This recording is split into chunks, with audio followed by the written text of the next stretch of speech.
在生活中，我们常常会用到方位词左、右，你们知道怎么用吗？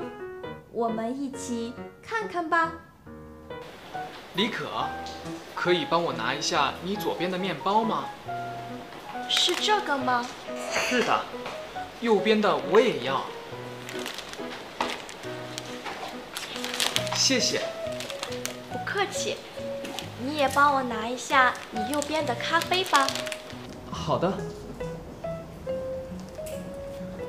你左边的绿茶也不错，你可以尝尝。好的，我来一瓶。你左手拿的是什么？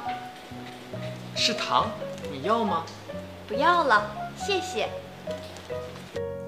方位词左、右用来表示事物的位置，常常和边搭配，比如右边的我也要。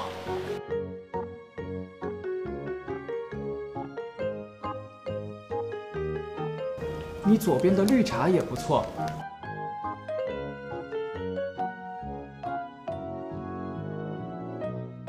你左手拿的是什么？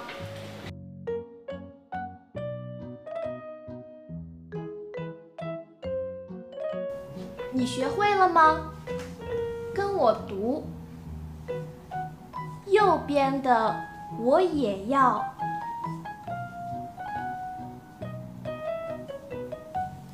你左边的绿茶也不错。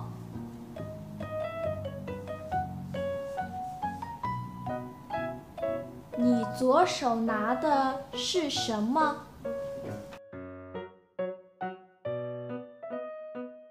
李可，你知道糖在我的哪个手里吗？我看看，在你的左手里。不是，在右手里。再见啦！